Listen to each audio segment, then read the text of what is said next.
So if you remember, we did HTML and said it was a hypertext markup language, and it was used to create the content or the structure of your web page, right? So if you go over the HTML that we did, we look at the tags and how the tags are presented or they are shown on our browser, right? So we have different tags and then what they do and the content that they show, right? So now we are moving on to CSS, right? So CSS stands for cascading style sheet. Cascading style sheets, right? So let me get you the spelling. Okay, so cascading style sheets, right? And it's used for adding styles to our HTML, right? So HTML, like you can see here, it's not stylish, it's not nice, it just presents the information to us. It doesn't style it, there's no beauty to it, right?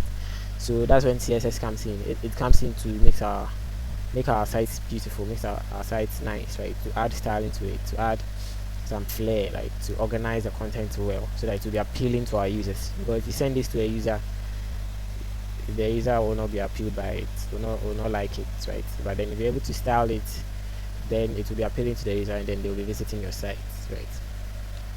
So there's a third pillar to, there are three main pillars. You have the HTML, your CSS, and then the JavaScript. So the HTML is for the content or the markup, that's for presenting your content. The CSS will style it, and then the JavaScript will add some interactivity to it, right? So when you click, things happen. When you hover, things happen. Like when you finish filling, things happen, right? So the JavaScript adds that to it, but then the CSS is just for styling, right? So there are three main ways of adding CSS to your website or your HTML. I think we've gone over all of them, but then we are going to go over them again, right? So the first one is inline, right? So within our tags, we've looked at HTML tags. We can add our CSS inline as attributes, right? Remember, attributes with key value pairs. So you're going to add a style attribute, style, and then you're going to give it a CSS property and value, right? You go in depth into the CSS part of a CSS by then. So yeah, I'm going to add a color to the heading, right? So let's do color, right? And then we give it a color of, so I just pressed enter. You don't have to type everything out.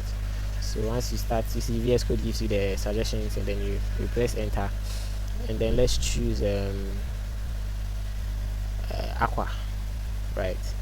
So now you see that our H1 heading is now having the color of aqua, right? H1 is aqua now, and that's one way of adding our style, right? Inline, right? But this is mostly not advised.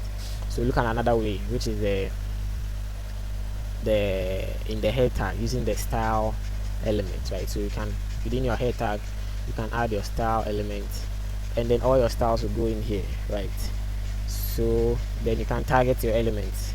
So you have your H1, the heading, and then let's give a background color of let's use blue violet. Okay, so now you see it has given it the background color of blue violet, right? So this is another way of styling our HTML, right? And then the last one is using a style sheet, an external style sheet. So this is like an internal style sheet that you have. You can write a lot of styles in here, right? For your H1, your P's, all your tags, right?